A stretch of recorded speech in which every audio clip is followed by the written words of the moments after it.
Alô, alô, boa tarde, salve, salve. Donos da bola no ar aqui na tela da Band até as 2 da tarde. Sejam todos muito bem-vindos ao Diariamente Necessário Donos da Bola. Hoje com o árbitro FIFA, Ricardo Marques Ribeiro, nosso convidado mais que especial, com Cadu Doné, com a minha fiel escudeira, dona da bola de Mara Oliveira e com Júnior Brasil. Ele não perdoa, ele mata.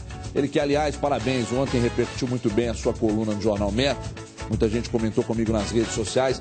Mais uma vez, parabéns pela coluna, sensacional. Obrigado. Você pode participar conosco pelo Twitter, no @os donos da bola MG, e também no facebook.com/os donos da bola MG. Ô, Comílio, eu tenho aqui os nomes dos ganhadores, já vamos passar agora, vamos lá então? Os ganhadores dos ingressos para o jogo de hoje, Atlético e Fluminense no Horto.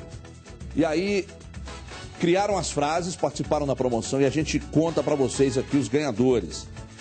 Final do telefone 8445. Olha que lindo, se nas arquibancadas uma multidão cantando e incentivando leva o Atlético à vitória, então vamos fazer um mutirão e juntos salvaremos nossas águas da poluição. Olha aí, final 8445, levou um par de ingressos.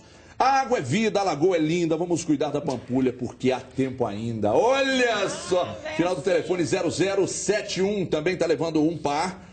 O lixo vou separar, Júnior Brasil, a lixeira irei usar para a rua limpa ficar e a lagoa, enfim, voltar a respirar. Que inspiração. O Júnior Brasil é por sua conta, né? Final do telefone 9570. Foi não, foi o Comini. Preservar a Lagoa da Pampulha não é só assegurar o nosso bem-estar, é também divulgar para todo o Brasil a razão de ser um dos nossos cartões postais.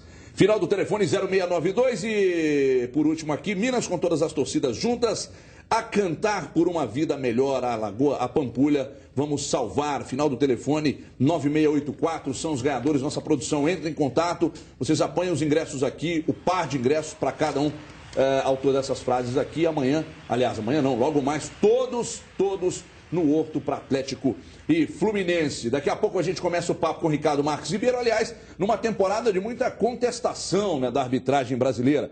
Ontem ele apitou o jogo em que um dos meus representantes, o gordinho Walter, o gordo vai dominar o mundo, eu não tenho a menor dúvida disso. O Walter ontem deitou para cima da defesa do Grêmio, fez 2 golaços e venceu o Grêmio lá no Serra Dourada. Ricardo Marques Ribeiro, numa arbitragem irretocável. Parabéns, já inclusive parabenizei antes do programa. A gente fala disso daqui a pouco, porque agora vamos falar do Cruzeiro, que está em Salvador, hoje enfrenta o Bahia às 9h50. E a Raposa quer voltar da Boa Terra com 3 pontos a mais na bagagem, viu, Ulisses Costa? Veja aí. Cruzeiro e Bahia logo mais em Salvador. E você, torcedor, aposta em quem? Nossa trajetória fora de casa não está sendo tão, igual em casa. Por isso que o meu palpite é isso. Aí 2x0 é goleada, então. 2x0 tá fantástico, tá ótimo. Tá muito bom mesmo. Fora de casa, o Cruzeiro venceu São Paulo, Criciúma e Ponte Preta. Em compensação, empate com a Portuguesa e derrota para o Fluminense em crise. Fora de casa, a gente tem que ter essa cautela, né? Tem que ser mais inteligente, não saindo assim tão afoito, né, cara? Tão rápido. A boa notícia é que o Cruzeiro tem histórico amplamente favorável contra o Bahia em Salvador. Não perde por lá desde 95, Copa do Brasil. E no Brasileirão, a última derrota, atenção, foi há 19 anos. E para encarar o Bahia, elenco reforçado. Borges está de volta. Se joga ou não, é uma decisão do professor Marcelo. Garantido mesmo está o William, dono do gol mais rápido deste brasileiro. Jogar lá também não é fácil, uma torcida que apoia o tempo todo, que vai ter essa pressão extra-campo, né, da parte da torcida. Como eu falei, não tem muito o que mudar da nossa parte. Se preparar certinho, manter focado para a gente fazer um bom jogo aí e trazer pontos lá de Salvador. Acho que a nossa equipe tem que somar pontos e o objetivo é a vitória. E o torcedor, hein? A gente tem que torcer realmente para que ele vença, né? Para que continue nesse nível que está aí. 3x0 pro Cruzeiro? Desse jeito? Com certeza. Muito bem, a gente estava no papo aqui, por isso que eles travaram a matéria, porque senão pegaria a gente aqui, todo mundo entregando a idade aqui. Mas já que a gente viu o William, não há como não abrir aqui a entrevista com o Ricardo Marques Ribeiro, tratando exatamente do assunto do fair play. Eu te deixo à vontade até para não, de repente, não comentar algo sobre a arbitragem, você tem todo o direito de não comentar, mas especificamente sobre a questão do fair play, acredito que você tenha acompanhado na discussão, rodou o Brasil inteiro. Como é que você entende aquele lance do William no último jogo, Ricardo? Prazer recebê-lo aqui. O prazer é todo meu, agradeço pelo convite. Na verdade, eu As posso imagens dizer... na tela, por favor, aí comigo. Eu posso dizer, em linhas gerais, não com relação ao jogo, até porque a FIFA não nos permite tecer comentários a respeito de questões técnicas, disciplinares, né, de um jogo específico. Mas, em linhas gerais, essa questão do fair play vem sendo muito discutida, principalmente nos cursos FIFA, até nos cursos ministrados pela própria CBF. A questão do fair play, o árbitro ele não pode interferir, porque o fair play é do jogador. É opcional. Exatamente. Está escrito na regra. Exatamente. O árbitro não pode querer ditar uma norma e dizer assim, mas você tem que devolver a bola, você tem que jogar a bola para a lateral. Inclusive a orientação da comissão e a orientação da própria FIFA é que o árbitro não interfira nesse sentido.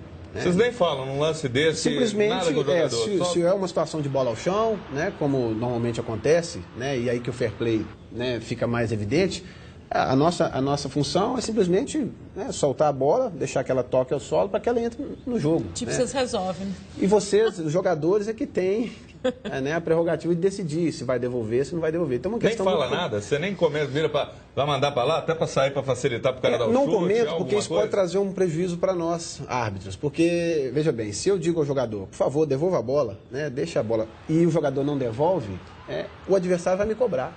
Vai dizer, bom, se você pediu para devolver, e o atleta não devolveu. Então eu vou criar um transtorno. A autoridade no jogo é você. Eu vou criar um transtorno para mim. Então a gente é orientado a não interferir. Cabe ao jogador incorporar o espírito do fair play, que eu acho que é fundamental no futebol, e deixar que o adversário pegue a bola, ou que coloque a bola para a lateral, ou devolva para o goleiro. Eu acho que tem que partir do jogador. As discussões, como a gente viu que acabaram acontecendo ali na beira do gramado, se elas se tornam mais calorosas, o que você faz? Se o técnico do outro, e aí já é com você. Essa decisão é complicada, porque uma ação do jogador de burlar o fair play ou de não respeitar o fair play, isso pode gerar um transtorno para o árbitro, Pode gerar um transtorno para o treinador reclamar, o próprio adversário cobrar do atleta, por que você não devolveu? E aí a gente tem que tentar fazer uma arbitragem preventiva nesse sentido. Mas nunca dizer para o atleta, olha, devolva a bola. Ou passa para o goleiro, joga para a lateral. Mas é interessante esse depoimento seu, porque e se em algum lance houver uma falta de fair play muito evidente em direção ao gol, aquele cara que quer ser mais esperto, quer esperteza, quer ali sacanear mesmo, recebe uma bola totalmente livre e vai para cima. Pelo bom senso, assim, o árbitro não pode interromper o jogo, falar, opa, peraí. Porque pode acontecer isso. O cara isso pode, claro, fazer o gol, assim, pegar a bola sem ninguém, a defesa totalmente parar. Ficar muito claro. Esperando o fair play e ele não acontecer. Na verdade, o árbitro, infelizmente, não vai poder tomar nenhuma medida disciplinar nesse caso, e nem técnica. Porque o fair play, como eu disse, ele tem que partir do jogador, a bola está em jogo. A partir do momento que ela... não apita fair play.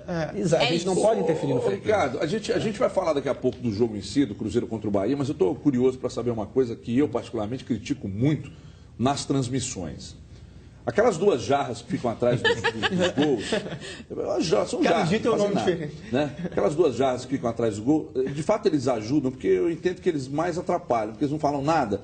E outra coisa, existe uma determinação para que vocês ocupem uma faixa de campo, que vocês corram de intermediária a intermediária, porque é notório que os árbitros correm muito nessa faixa. A gente não vê o árbitro, às vezes, se deslocar para as laterais. Existe uma determinação ou isso aí varia de árbitro para árbitro? E deixa eu só somar uma coisinha na pergunta do Everton, porque é muito comum da gente ver a não participação deles numa cobrança de pênalti. O goleiro pula 3 metros lá na frente, eles estão ali para isso. Nem aí. Então isso em tantos outros lances, nisso é evidente, porque no outro ele pode estar falando no comunicador, já não ouviu. Mas nesse não, o cara está ali, viu e nada. E o lance também, não montou. Júnior, vamos pegar um lance aqui, o pênalti do Dória no Luan, no jogo do Horto. que ele deu aquilo é um canga-leitão. É o momento do cara participar, porque foi bem na frente dele. Mas ali foi um erro de avaliação, acredito. O cara viu e achou a interpretação. Como é que é a mãozinha? Vai ficar aqui, ó, uma jarra, cara, uma jarra aquilo. Entendeu? Eu posso falar, o Ricardo não pode não. Mas sobre essas questões aí, Ricardo, como é que você avalia a importância desses adicionais e sobre essa questão de correr nessa faixa de intermediária numa linha reta? Bom, com relação às jarras que você disse, né, na verdade são árbitros assistentes adicionais. Sim, né, e são de suma importância. Ao contrário do que, né, a imprensa, enfim, os clubes criticam muito a atuação dos adicionais, que eles não atuam como deveriam atuar, mas para nós que estamos atuando é de suma importância. O adicional tem uma função específica, ele tem uma área, né, demilitada para poder estar atuando. E como árbitro, às vezes, para o adicional, numa determinada jogada, gera uma dúvida. Né? E na dúvida, ele não pode passar uma informação dizendo, bom, eu acho que foi falta, ou eu acho que não foi. Não, ou foi falta ou não foi falta. Né?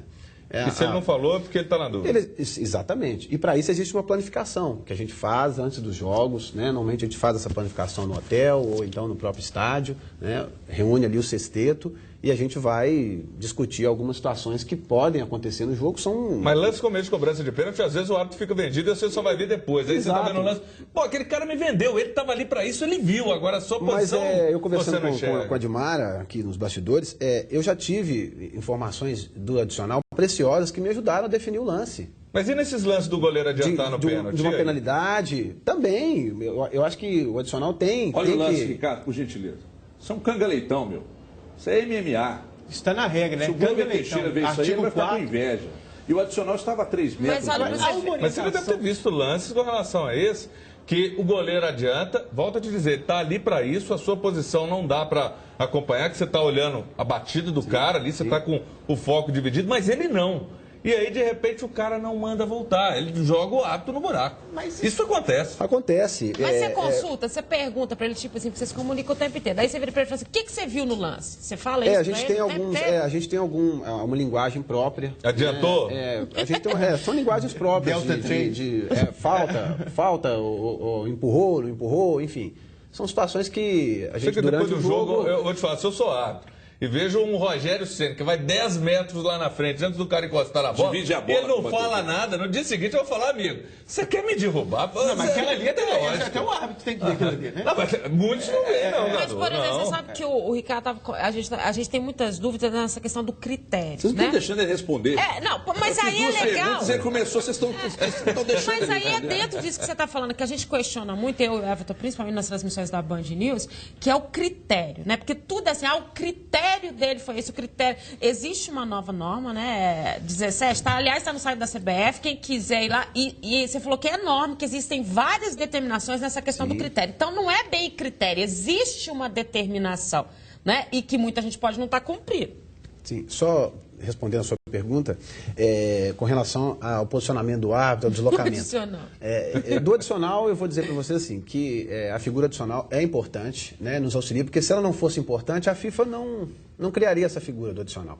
Né, porque ela imaginou e com os jogos ela percebeu que aquela zona do campo, que é a chamada zona cinzenta, né, que a incidência de erros ali ela é grande. Né, era uma zona desprotegida do campo. Então, se fez necessária a presença de um árbitro ali para poder ajudar o árbitro central a dirimir algumas dúvidas, algumas situações que o assistente também que está próximo não pode dirimir. Né? Agora, o que é a comissão, o que a FIFA prega? Coragem, atitude, personalidade. Né? Assim como o árbitro, o assistente, o adicional também tem que ter atitude, coragem de assumir e dizer, olha, foi pênalti, não foi pênalti, foi tiro de canto, foi tiro de meta. Mas se omitem muito. A omissão é do adicional, a omissão às vezes é do árbitro, é do assistente, a omissão às vezes é nossa, né?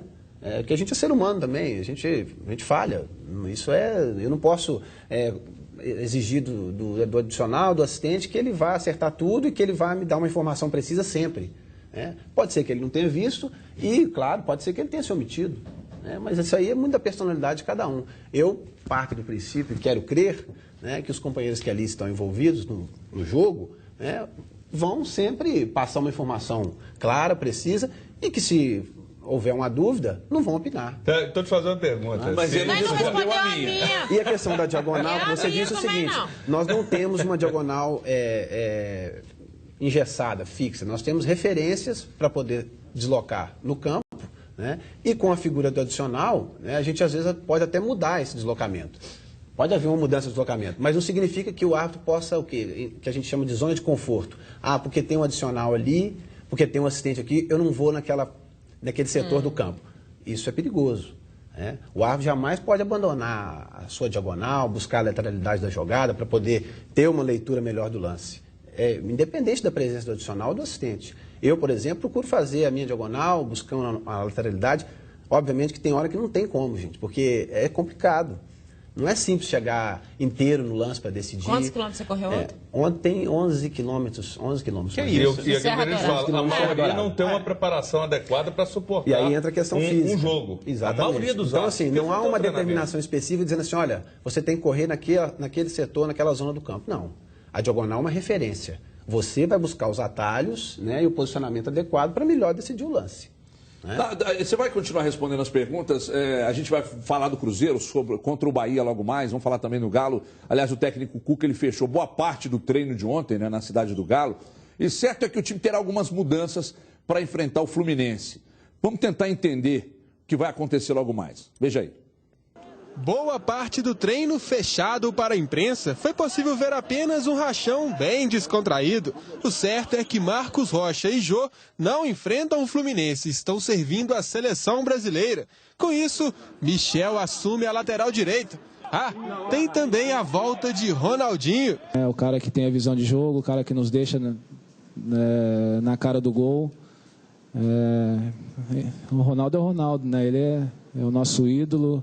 Então, por isso que é sempre bom o Ronaldo estar com a gente, sempre bom ele estar dentro de campo, alegre, fazendo jogadas. Tudo indica que o quarteto ofensivo seja composto por Ronaldinho, Fernandinho, Guilherme e Tardelli. Um ataque que quer mudar os números negativos no Campeonato Brasileiro. Para se ter uma ideia da escassez de gols, em 16 jogos no Brasileirão, o Galo passou em branco em 7 oportunidades. Ao todo, foram 15 bolas nas redes adversárias. Ataque que só não é pior que o do Lanterna Náutico. Eu vejo normal isso.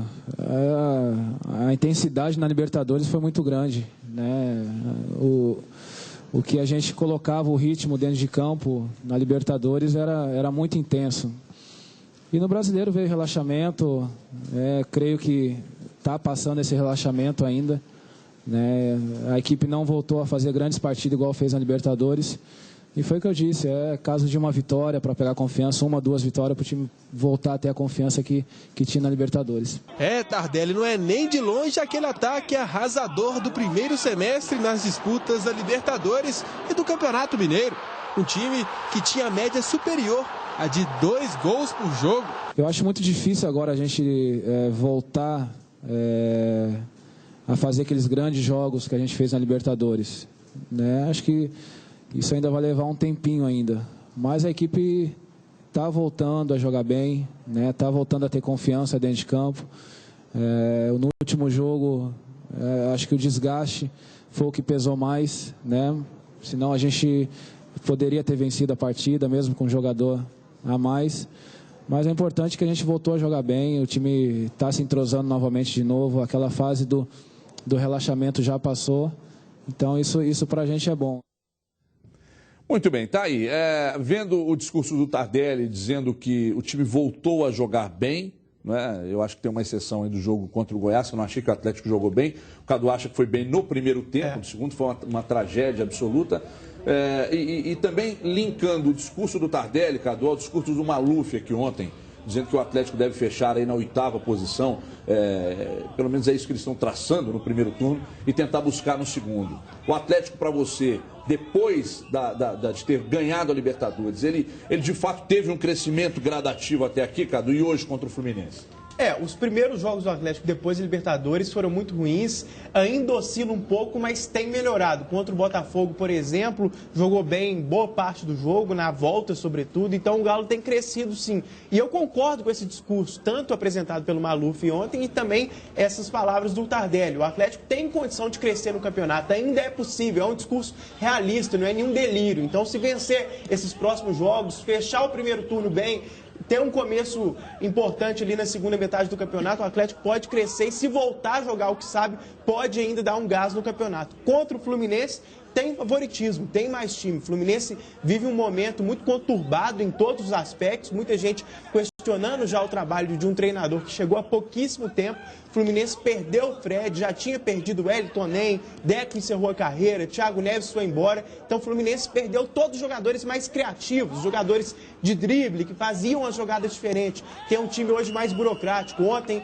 o São Paulo venceu, já está pertinho ali do Fluminense. Então começa a ver a realidade do Z4 mais próxima. Então, não só porque tem mais time, mas também pelo momento do Fluminense, acho que hoje o Atlético é favorito. Edmar, por que o Atlético, o Cadu citou ali a questão da oscilação, por que ele oscila tanto nos jogos fora de casa? Foi assim na Libertadores, é assim no Campeonato Brasileiro, e em casa é outra postura. Olha só, o Atlético muda muito, né? Jogando fora de casa, jogando em casa e até de posição. Ele fechou o treinamento ontem e eu acompanhava o Léo Gomes, nosso repórter da Band News, no sentido seguinte, que o Richarlison pode ser mantido na lateral. Eu vou te dizer uma coisa, depois do que ele jogou em casa, eu não entendi nada. A minha expectativa era de ver o Emerson entrando, e aí seja no esquema dos 3 zagueiros, ocupando ali a faixa, né, um pouco mais à frente. E aí, Everton, são essas mudanças que fazem com que às vezes o Atlético não consiga apresentar o mesmo futebol, fora de casa, dentro de casa, porque essas alternativas todas, e o fato de você não encontrar uma equipe que realmente, e depois da Libertadores principalmente aconteceu isso, que leve essa história, tem dificultado a vida do Atlético. Como hoje, mais uma vez, ele entra sem o centroavante de referência. Então é preciso definir uma situação. O Tardelli vai mudar de função, ele vai ser esse homem de referência lá na frente, ele vai ter o Fernandinho passeando mais e olhando pro lado, tá, Fernandinho? Tem que olhar para ver quem tá chegando para poder ajudar. Passando a bola, Fernandinho, passando a bola. Vai, vem. Naquele esquema do Cuca. É isso que a gente vai estar vendo hoje no Independência. Eu gostaria muito de ver o Emerson. E ainda acho, porque não existe uma confirmação da escalação, eu ainda acho que é o Emerson que vai entrar. E aí, Brasil, você gosta de um time que tem esse homem de referência como um Jô? Já que não tem um Jô, a velocidade pode ser a arma ou, de repente, cria-se É legal você ter as duas alternativas. Situação. Eu gosto do homem de referência quando ele é um homem de referência que faz gol. Aí sim, o Jô é esse homem? O Jô apesar de que ele está quase em 10 gols, você fazer gols, quase 10 jogos sem fazer gols. Mas é um cara que para mim faz a diferença, é muito útil, não tem aquela velocidade de movimentação, aquela dinâmica, mas faz um bom pivô. E eu gosto muito do futebol do Jô. Não é à toa que ele está na seleção brasileira. O que o Atlético passou é o seguinte, antes quando tinha o Bernard, era um esquema, um time que era impulsionado pelo torcedor e imprimia uma velocidade e um ritmo muito forte. Quando sai de casa, parece que falta aquele combustível azul, aquele combustível de avião. É aquele combustível que faz a diferença. A Dimara tá aqui. Combustível azul não. Então aquela gasolina aditivada, Dimara. Boa. Gasolina aditivada, porque pro avião é o combustível azul. Então a gasolina aditivada, aquela super, que faz a diferença, que é o torcedor do Atlético. E aí o que acaba acontecendo? Saiu o Bernard, mudou o esquema, o Atlético passou a ter mais alternativas de jogo, perdeu alguns jogadores importantes em muitos momentos e ainda não se encontrou.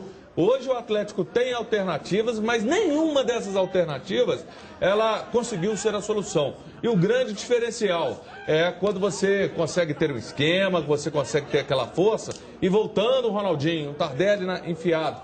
Ele também faz essa diferença, sabe fazer essa função. O importante é que existem opções, mas não se encontrou aquela opção ainda. E o principal de tudo foi que, pelo menos, tirando o jogo contra o Goiás, apesar do bom primeiro tempo, é que o Atlético conseguiu encontrar mais vontade. Porque é um time que tem técnica aliada à vontade. E quando está com o torcedor ali do lado fungando, aquele time bom, hoje é favorito. Manda um abraço pro Cuca. Tá acompanhando isso. O Cuca tá assistindo a gente? Então aí, Cuca, um abraço para você. Eu espero que o Fernandinho também.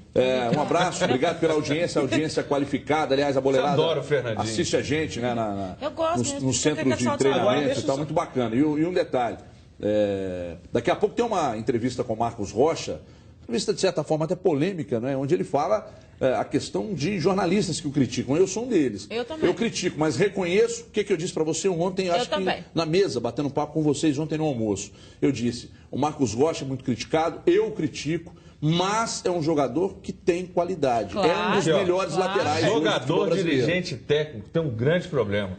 Você elogia o cara o ano inteiro. Eu nunca vi, aliás, uma outra exceção, cara, obrigado, valeu. Ó, queria agradecer ali a imprensa que tem elogiado, que a torcida não está enxergando, mas eles têm enxergado o que a gente tem feito, tem valorizado, tem entendido, tem compreendido. Isso é raro, isso é mais precioso do que ouro. Agora, você faz uma crítica, e é uma crítica real, condizente, justa, construtiva. Aquilo que o cara fez, acabou.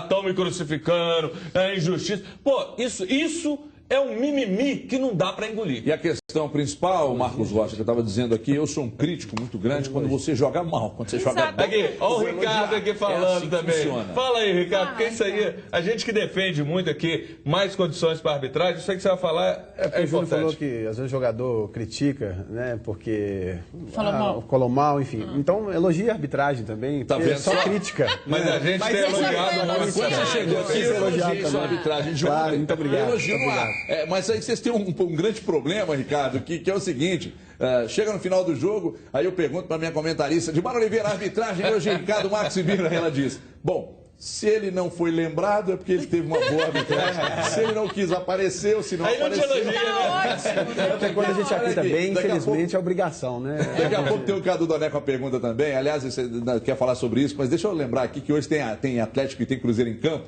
pelo Campeonato Brasileiro. E agora só falta você de carro e com a camisa do seu time. Você que tem mais de 18 anos, pode comprar o seu carro a partir de R$ 299 mensais. É isso mesmo, menos de R$10 por dia. Mas compre agora mesmo o seu Chevrolet novinho com a Brasil. Não perca tempo, em 3003-4443. Se você tem um carro usado, pode usá-lo como lance. E olha que moleza, com o seu lance você pode diminuir ainda mais o valor da parcela ou prazo de pagamento. Ligue agora, 3003-4443.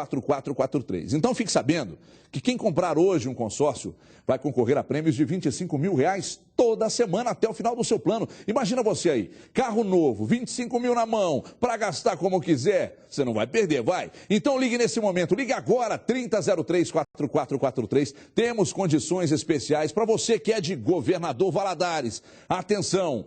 E em toda a região também. Você vai ligar agora, 3003-4443, vai agendar uma visita e os nossos consultores vão até você. Menos de R$10 por dia é na Brasil. Olha a promoção aí. Os 10 primeiros que comprarem o consórcio hoje irão receber a camisa do seu time de coração, mas só para os 10 primeiros, hein? 3003-4443. E além do futebol, você não vai deixar sua outra paixão para os 45 do segundo tempo, é ou não é? Conquiste o seu carro agora. Ligue e agende a sua visita. Você não precisa nem se deslocar. 3003-4443. É Chevrolet, é Brasil. Rápido intervalo. Aliás, antes do intervalo, eu preciso ouvir o Cadu. Eu não posso deixar o Cadu, que ele tá com cara de cachorro sem dono. Fala, Cadu. Que isso? Não, é só que eu concordo com o que o Júnior falou sobre a reação de alguns jogadores contra a imprensa, mas também tem uma coisa, eu acho que tem muita gente que pega no pé do Marcos Rocha exageradamente. Eu quero que você cite nomes daqui a pouco, hein? Um rápido intervalo, a gente volta já.